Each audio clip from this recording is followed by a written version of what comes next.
Well, hello, folks. This is Nancy Ladd, and you've tuned in for Nancy's Place. Today, we have a very special guest in our audience. It is Denny Anderson, all the way from Minneapolis, Minnesota, a banjo and guitar virtuoso. He sings and yodels, too. You'll hear lots of interesting information as well as some great music, so stay tuned.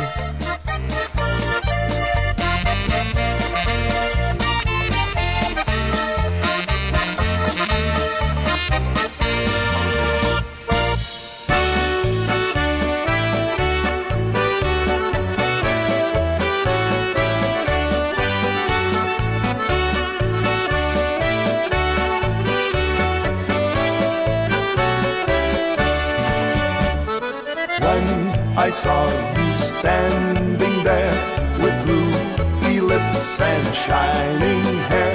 I knew that you'd be mine someday, and this is what I'd say. Your eyes are thrilling, my arms are willing.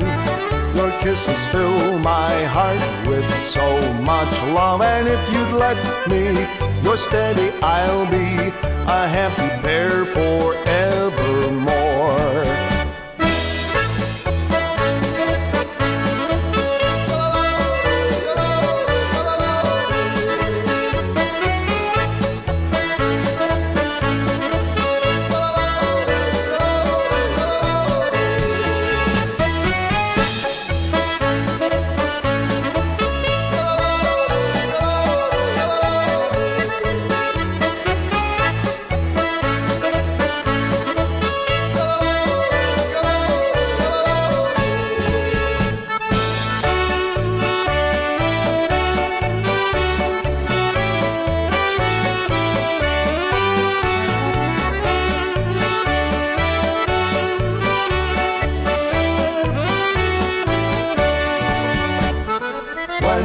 I saw you standing there with ruby lips and shining hair.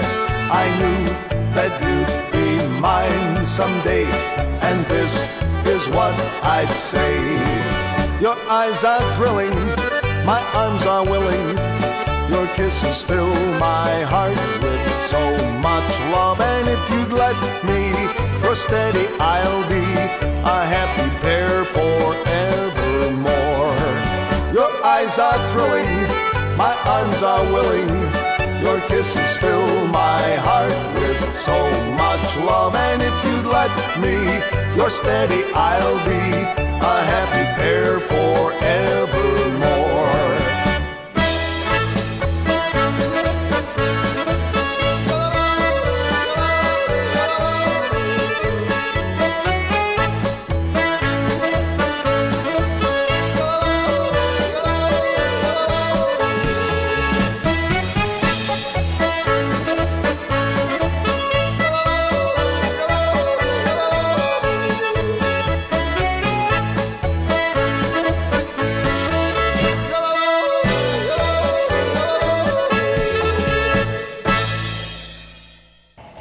Denny, I want to ask you a lot of questions. But, a lot of questions. Okay. I want to ask you a lot of questions, but they'll all be real easy ones. I'm sure you know all the answers. That's good. Yeah. All right. First off, when did you start playing? I started playing guitar when I was about 12 years old with my dad's band. He played accordion, and we had a drummer, different ones from time to time, but I guess that's what influenced me probably the most. And then, of course, the music of the house was polka music, and that's what my dad liked, so that's what I grew up with. And then I played with him for quite a while, and then eventually I went to play string bass with a fellow by the name of Bob Mastel, who was a popular polka band in the Minneapolis, St. Paul, and surrounding area, and we played all over, actually. And so his bass player had gotten ill or something like that, and he knew us, and he said, "Would you be able to play bass?" I said, "Well, I probably could." So I actually borrowed a bass from a tuba player, and I had it repaired and restrung it, and learned bass, and went to play a job with this Bob Mastel, and I ended up playing with him for several years and recorded an album. And so that's actually the first two bands, my dad and Bob Mestel, that I started playing with. Okay. Yeah. Is it what was the first instrument that you actually learned? Now, people know you. They've seen you be playing those Vega banjos. Oh, yeah, Vega banjo. Yeah, the big thing in the house, a Vega banjo. I started playing guitar. I took, guitar lessons. I don't know. I just wanted to play an instrument, and so I started playing guitar. And then when I saw this other band, the fellow had a banjo, and I was interested in playing that. And I would, in fact, back in those days, I'd go and see the Yankovic band when they were around our area, and I was lucky enough. Some of those guys would draw out chords for me, and then I eventually got chord books. And it's good if you can find people that are already playing the instrument and they give you some insight to it. Sure. And so then I got a book on plectrum chords and plectrum tuning. The fellow that I was, always watching, he played plectrum banjo, but he tuned it like a guitar, so he didn't have to go beyond his guitar chords to play it. And I thought I wanted to do it the right way, and so that's what I did. And I was fortunate enough that some of these musicians would take time out to, explain some of that stuff. So I think as a result of that, I've encountered, people over the years that are interested, and I take time with them, explain things, and work on their instruments now sometimes. And I figure, somebody did that for me, I'll do that for somebody else.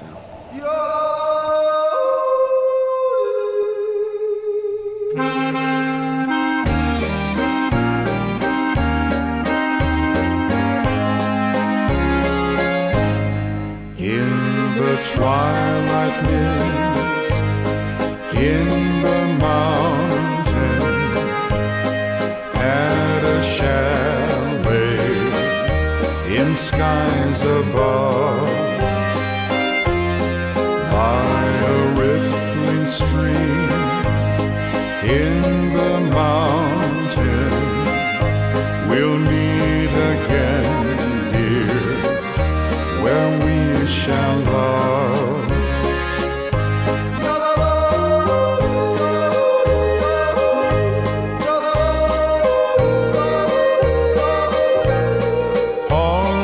In my heart, we'll never be apart.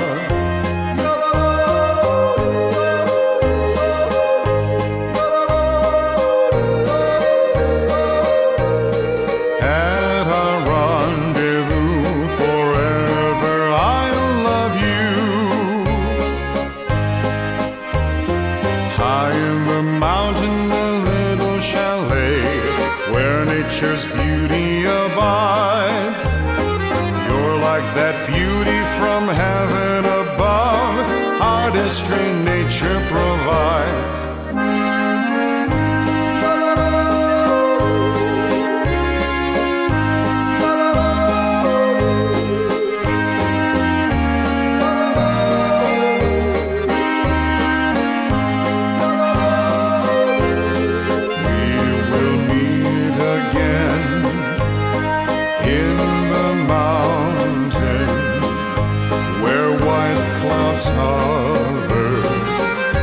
In skies above,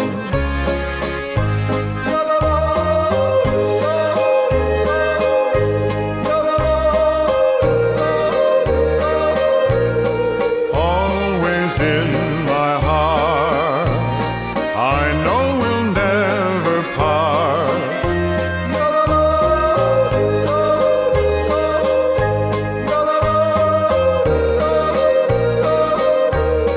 In the misty blue forever, I'll love you.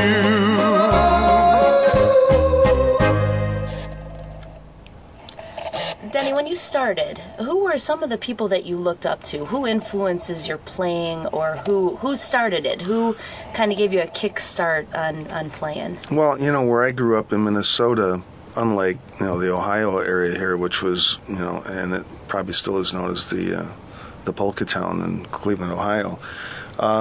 I didn't have a lot to draw on, so I would seek out what I thought were the best bands. And as I mentioned earlier, this Bob Mastel, his brother played banjo and guitar, so I thought, wow, there's no one else around our area that plays like that. So I would watch him, except, at a point, you can't learn and develop anymore. So as far as music is concerned, I would say Yankovic music probably influenced me the most to get involved in this kind of music. Beyond that, then I went to Kenny Bass and the Hlad Nols, that are the bands from this area. I would say that those would probably be my main influences. It would be like, and Pecan as well, Johnny Pecan. Those would probably be the top four as far as influence. And Yankovic was first only because that's what we heard in the house all the time. I can remember my dad coming home with a 78 RPM record with the Golden Pheasant Polka, and I'd just lay down on the floor and listen to that thing till I wear the grooves out in the record, and it's just something that caught my ear that I really liked. Don't know why, but when you're in the third grade, it would seem really strange that you'd be laying on the floor in your house listening to the Golden Pheasant Polka rather than going playing baseball with your buddies, Well, So, but that's what I did, and I guess that would probably the first influence would be Yankovic, and then the other bands as I came to know them and heard them, and then of course farther down the road there was the Wisconsin fellas, Roger Bright and Vern Meisner. When I first heard those folks on the radio, it was like, holy cow, where do these people come from? And so you start finding out where they are, and you kind of go and listen to them, you make friends, and eventually, down the road, you develop your skills as a musician, and you end up playing with some of them. I know I played with Yankovic and recorded some stuff with him in later years, and Roger Bright, and didn't record with Vern, played with Vern. There was also Hank Thenander, which was a local fella in Minneapolis. My brother and I played with him for a number of years. And there were some other bands, that in between that I played with. So, but as far as major influences to start playing, I would say Yankovic, Pecan, Hlad Nols, and Kenny Bass, So you just heard him on the radio, and yeah, and then I go to the local record store, and back then it isn't like it is today.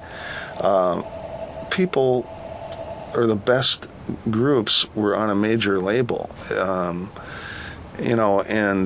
so you were getting the cream of the crop, so to speak, and there typically wasn't, I don't know if you'd call, bad music out there today, but, what you heard was the best of the best. Obviously somebody at a record label goes, boy, they sound pretty good. I think, and I don't know who makes those judgment calls at a record label, but that's what you were getting, the best of the polka business right then. And up in Minnesota, our bands up there, especially in the southern part of the state, were a huge Dutchman influence, contrary to the stylings that you have here in Ohio and this area.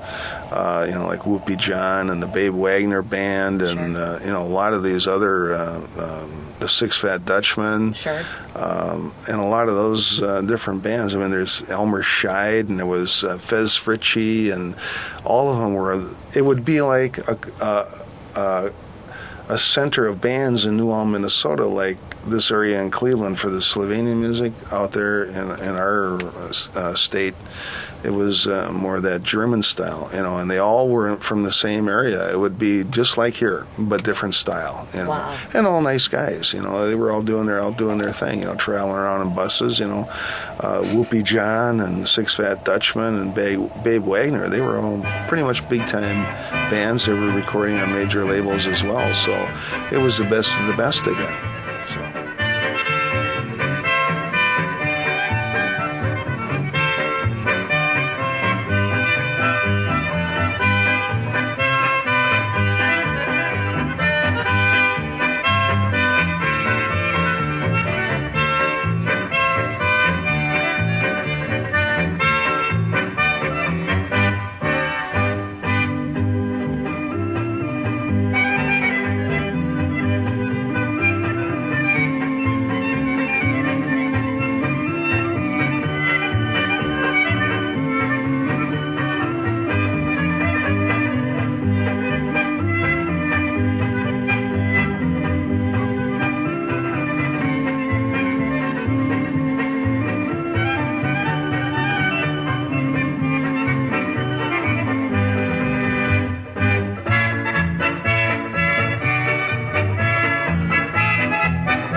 Now, Denny, I know you've played with a lot of different bands, and you've traveled a lot with different bands. I guess one of my main questions is a lot of people remember you because you play with Roger Bright for many years, and that yodeling voice. The yodeling voice. I get that from the Swiss people, you know. Yes, yeah. How did you learn how to yodel? You know, I actually don't know. I went to New Glarus when I found out, and I had talked to Roger, and that's his home base there, and he lived there up until his death, and I knew Roby Schneider, who was the original yodeler on his earlier recordings, and I would just listen to him, and I think I might have come home one weekend and I tried it in the shower or something, I don't know, and it was in my garage, and I don't know, I just tried it. You know, it's a thing where some people don't understand or can't develop a falsetto voice. I mean, so if I talk normally like this, the yodeling goes up into what's called a falsetto voice, and some people will have that yodel will have a pretty dynamic range of keys they can yodel in. A lot of the time, I know when I was with Raj, we'd do some of the older material, and if there was a yodel in it, I would try it, but we'd have to change keys for the yodel part because, obviously, like Roby's range was much different than what I could accomplish. So, you change keys to accommodate that. And so yodeling is pretty key sensitive. I remember years back, Roby always had trouble with keys, so it was a lot of the songs were developed around what Roby's range was, and there's another fella now in New Glarus. His name is Ernie Yagi. He's originally from Switzerland as well, and he's a good friend of mine.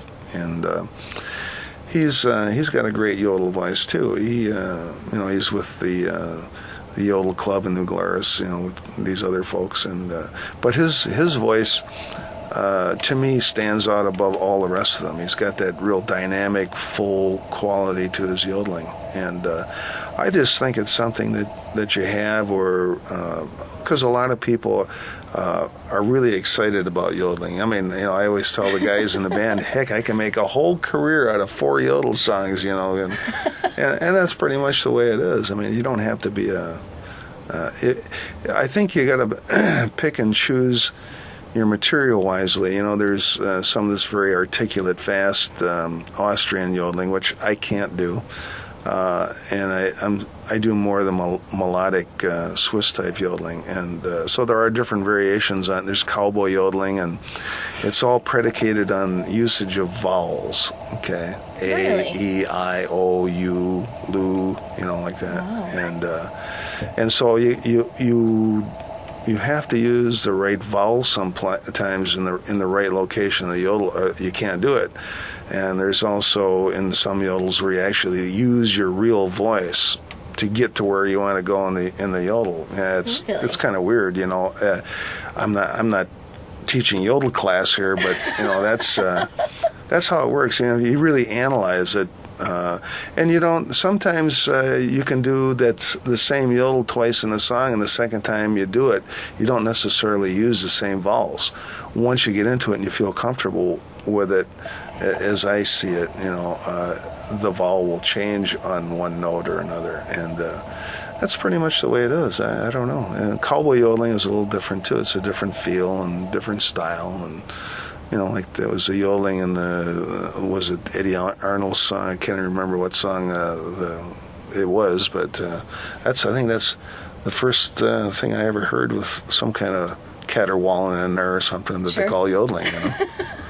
It's so natural for you, though. I mean, it's not only. I mean, you're talking about how the vowels change it and all that kind of stuff, but I mean, for listening to you, listening to Roby, it seems so natural. I mean, it comes from within. Yeah, and I've had occasions where I've worked with other bands, and they'll say, "Hey, I want you to yodel this song." I go, "What key do you do it in?"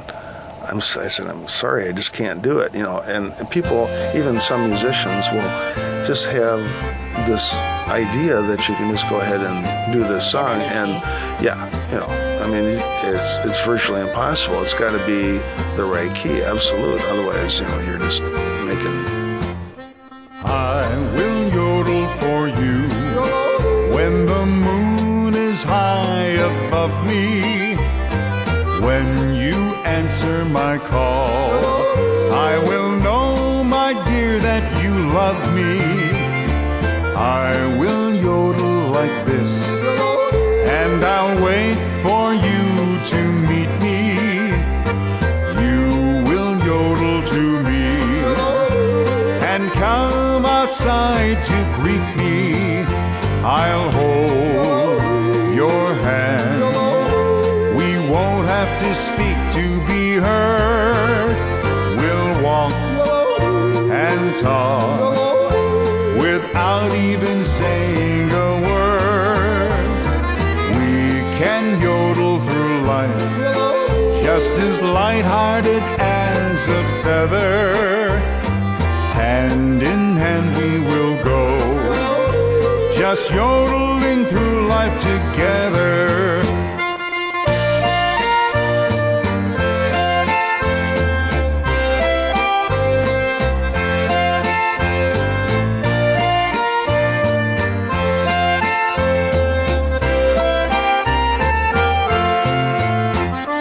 I will yodel for you when the moon is high above me.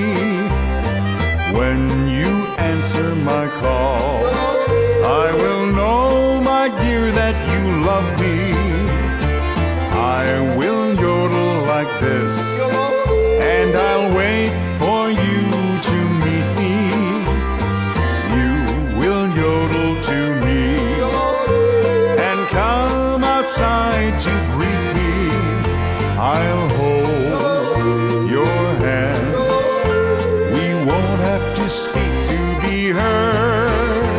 We'll walk and talk without even saying a word.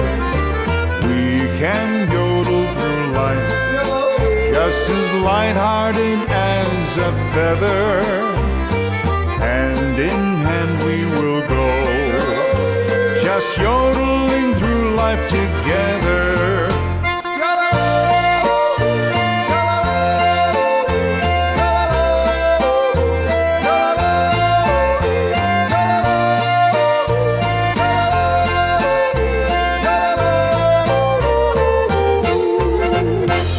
Hi, this is Denny Anderson from Minneapolis, Minnesota. For the finest in polka music, tune in every week to Nancy's Place. And visit Nancy's Place on the internet at polkas.com.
Now, Denny, how does one in Minnesota end up with playing with Yankovic from time to time, or these different bands? How did you get into the circuit?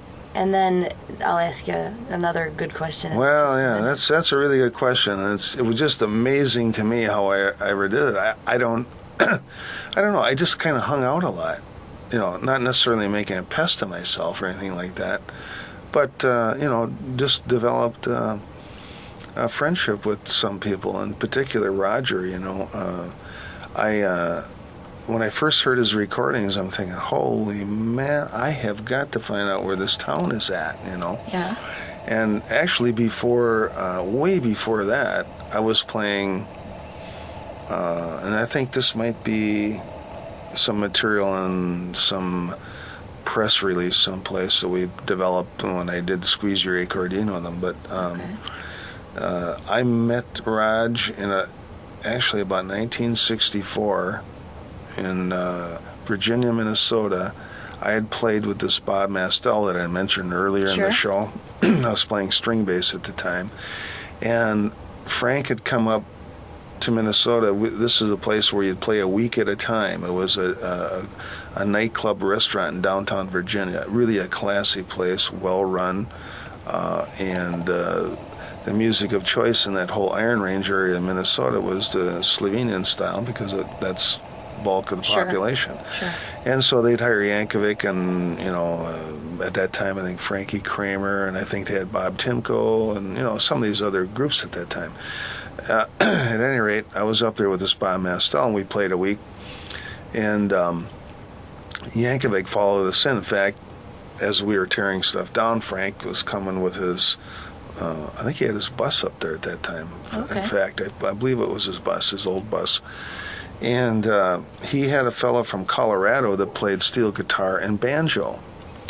And something had happened with the bass player. I think it might have been Pete Rogan, which probably became famous for his 4 beats to the measure bass playing on the second parts of a lot of the Yankovic stuff on the Columbia label. And it was termed finger bowing, where he'd play it, and it had this sound like the string was fluttering. That's called finger bowing, I guess. So, that a lot of fellows try to emulate that. But anyway, I guess Pete couldn't go to Minnesota, and so Chuck Davis had a steel guitar, and he was playing the low strings on a steel guitar through a bass amp. I mean, it sounded fine, but Frank didn't have a guy up there playing string bass or something, a psychological thing, like, well, where's the bass, And so I had known Frank and talked to Frank, and he says, what are you doing this next week?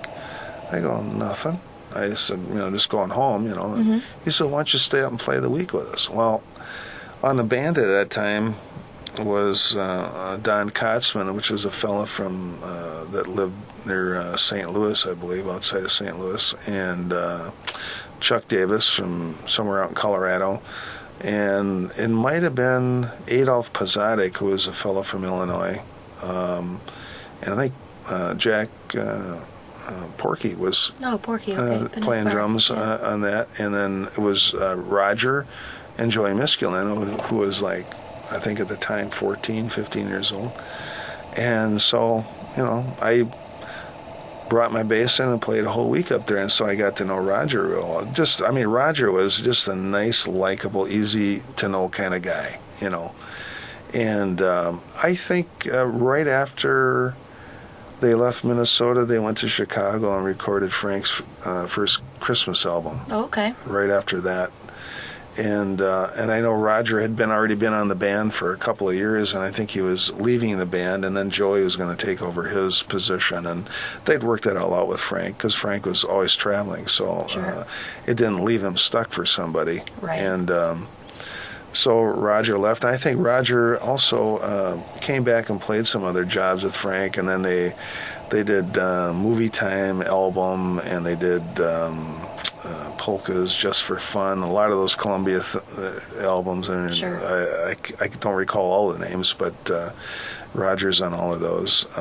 And then so Roger went back to New Glarus because this fellow Roby Schneider had purchased the hotel, and he talked to Roger about being a bar manager there and also having the band. And then that whole thing came together with Roby, and this Slovenian kind of Swiss style was developed there. So I'd asked Roger, I go, where is this town, you know? And so I think maybe 6 months later I tried to find it, and I found it. And so it was like one of these places where you go and you go, oh gosh, it's Sunday, I gotta go home, I don't want to go home. Yeah. It's just one of those places that, you know, you can go and relax in. It, you know, it's low keyed. You know, nobody's in your face about anything, and I really liked it. And Find a wheel, and it goes round, round, round as it skims along with a happy sound as it goes along the ground, ground, ground till it leads you to the one you love. Then your love will hold you round, round, round, and your heart's a song with a brand new sound, and your head goes spinning round, round, round, 'cause you found what you've been dreaming of. In the night you see the oval moon going round and round in tune, and the ball of sun in the day makes a girl and boy wanna say, find a ring and put it round, round, round, and with ties so strong the two hearts are bound, put it on the one you found, found, found, for you know that this is really love.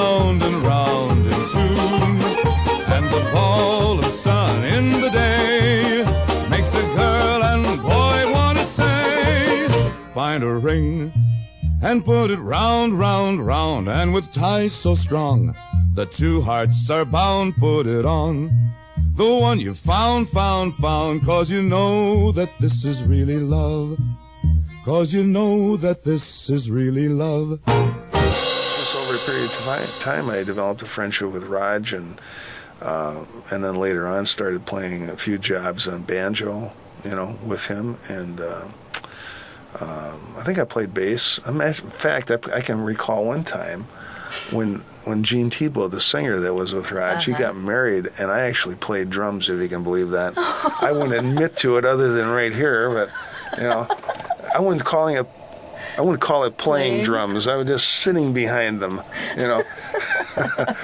But, yeah, it was, you know, and then eventually Roger's bass player left, and because he was busy with his work, and then it started to, you know, it was really hard to find musicians, especially ones that, you know, there's a thing where Roger was very particular about his music, and, you know, he understood bass and just a whole lot of things, and so he went on to get electronic bass, and then expanded that and got into these, you know, Kurzweil modules, you know, which was what we used toward the end. And it's, you know, a synthesized bass. It's actually the string bass notes that are burned in a chip, as I understand it, and so you have the real instrument. And so it, you know, it sort of built up to that, and I ended up playing, you know, banjo and guitar, and just for a whole lot of years, you know, traveling from Minneapolis down to southern Wisconsin, and then from there we would go and play other parts of the country, sometimes for a day or two or three or whatever it would happen to be, and then go back to New Glarus and go, you know, back up to Minnesota, you know, and then be in a coma for 2 days, you know, after all that, you know, gee, didn't I wake up yesterday or what, you know? But it's I only did it because I liked Raj, and real straight guy. You can be around certain people a lot of your life, and there's this element of trust and all of that that's involved, and I'm not saying none of the other people, but beyond those, you always encounter certain individuals that try and take advantage of you. And Roger was never that way. I mean, he's just like a true straight person, and just probably, I would say the best friend I've known and had in my life. And it seemed really odd after he passed away. I'd unconsciously go and grab the phone to go and dial his phone number, which was just, sure. And that eventually went away. But it just seems like there's this big void after a while, where you don't have that. Go, hey, what's going on, Raj? Nothing. And it just, it's nothing conversation, but you call and you're in contact all the time. Sure. So I would say that was probably the biggest thing that I missed after he passed away. And then of course, when you're a musician and you're playing every weekend, you're like a nomad. Yes. It's like, here I am. Let me see. I'm leaving Minneapolis and I'm going to Missouri. Oh gosh, I tell people that I know this and go, "You did what over the weekend? You went to St. Louis? Are you out of your mind?" Well, you're part right. But you get in that mode, and when it goes away, you're like in withdrawal for not going anywhere. Like, okay, so now what do I do at my weekend? Do I actually have to do some work around the house now? Or I suppose I should rake those leaves out there.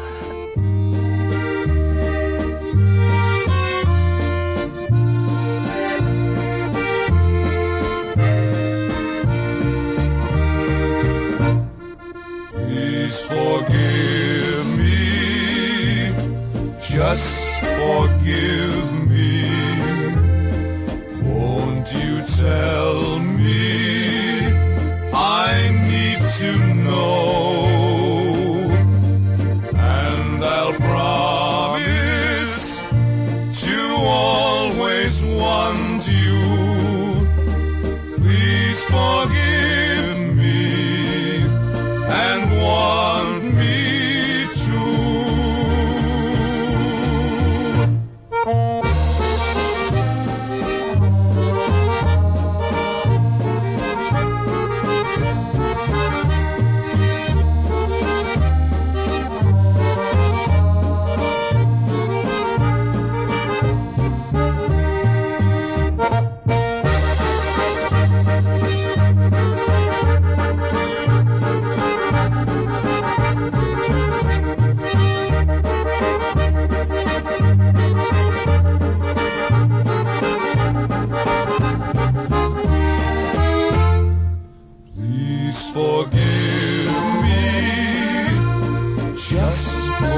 touch. Just a short letter can mean so much. Just a how do you do? How do you do? And a how are you? How are you? You can really make someone's day. Send a letter their way. And you can write me a letter. Send it to P.O. Box 43313, Cleveland, Ohio 44143, or email me, Nancy@polkas.com. Write me and tell me what you think about Nancy's Place. The thing now is, so I play a few jobs. It kind of takes the edge off of like, gosh, I don't play anymore. So now I'm playing a little bit. And in fact, one of the reasons I'm down here and we got together here is Sure. I'm working on a Christmas project, which Oh, was... are you? Yeah. How interesting. Yeah, and yeah. It's Christmas time here. Yes, it is. It's Christmas time, and whatever month this is, I don't know. I lost track of the month. September, I guess. September. Okay. It was something that Raj and I always talked about, doing a Christmas record, and so, yeah, I found a song. I put it on a tape, and he was always particular about what he's going to do for Christmas material because some of the Christmas material doesn't fit a polka band. I mean, Right. it's like at a different level. Just it too just hard doesn't to convert. yeah, it just doesn't work. So he was critical on, I think this song could work. And so then the next year goes by, and he goes, I said, Raj, when are we going to do the Christmas album? Well, I found another song, so now he has 2 songs on the tape. I think he had 4 the last I knew, and then I couldn't find the tape after he passed away. I don't know whatever happened to it. It probably got tossed or something. And so anyway, my idea is to I just wanted to do a Christmas album just for the sake of doing one. It isn't anything like a band or anything like that. It's just a project that I wanted to do. Sure. And so actually your husband Eric is on this, and as well as Dave Austin from Madison, Wisconsin, and then of course Craig Ebel on drums, who was with myself when we played with Roger. And I think it's a good combination. I think we're getting the right feel and sound to this thing, and I'm looking forward to it. I really am. Well, I hope to have it completed by at least mid to end of October, so it's available. I mean, I'm not trying to plug this or anything, but it would be available on your website, as I understand it, and wherever else you choose. I think Craig's going to have it on his website. And, Sure. And anyway, that's the reason that we're down here. Actually, Craig is with this weekend too, and so we're putting some finishing touches on the album, and hope to have it all put together and wrapped up. We're going to be leaving town. I don't know when this is aired, but we're leaving Wednesday. Yeah. So we're going back to Minnesota. So that's pretty much everything right there, I guess. Yeah, if I could actually bottle some of the energy that I've seen while you guys are working on this album and seeing the interaction for you guys. You know what? I think the hardest part was putting these jingle bells on. That was we were over here in this recording booth, and I thought it was in a sauna in there. That's the hardest thing I ever played was bells. Joyous time of year. Thanks for Christmas, its blessings and good cheer. Church bells ringing, Christmas carols fill the air. Santa's bringing toys and tidings everywhere. Thanks for Christmas, friends greet you on their way. Thanks for Christmas, be home where hearts are gay. Children singing Little Town of Bethlehem. Thanks for Christmas, peace on earth, goodwill toward men.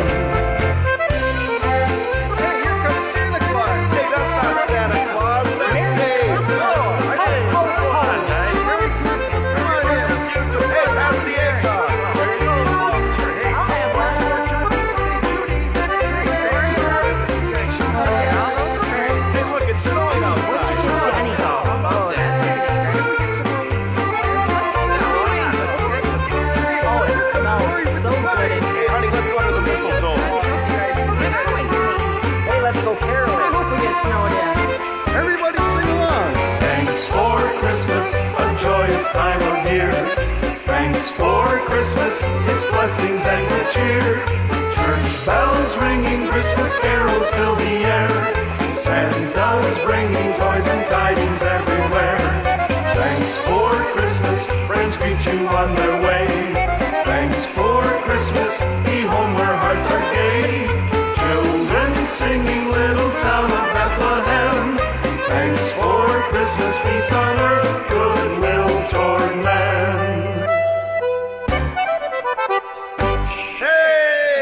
Merry Christmas! Merry Christmas, everybody! Thanks for coming. Thanks a lot. Yeah. Great time. Merry Christmas. Happy New Year. Bye-bye now. Thanks for coming. Bye. Well, thank you very much, Denny. Oh, you're and, welcome. It was a pleasure being on your show this afternoon. Thank you very much, and we'll do it again. Okay, Take bye-bye. care. Bye.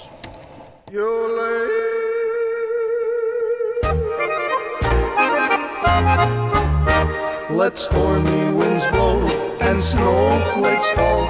Tonight is the Alpine Climbers' Ball. Here's my invitation to one and all to Tanz, Tanz, Tanz.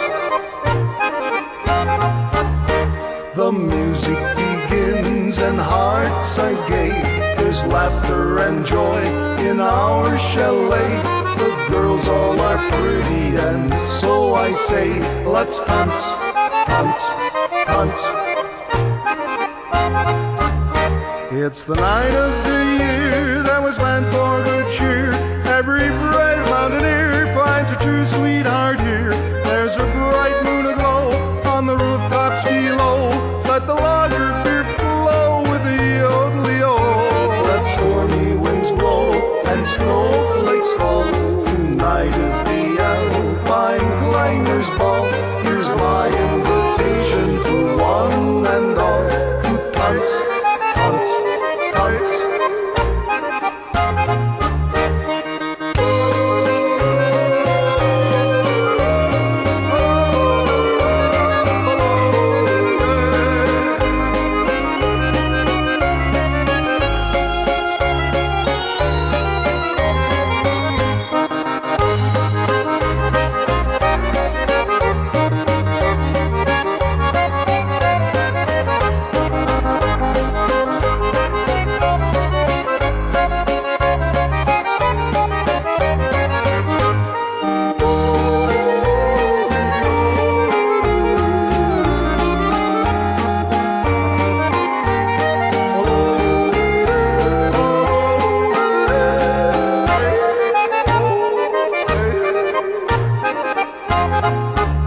Let stormy winds blow and snowflakes fall.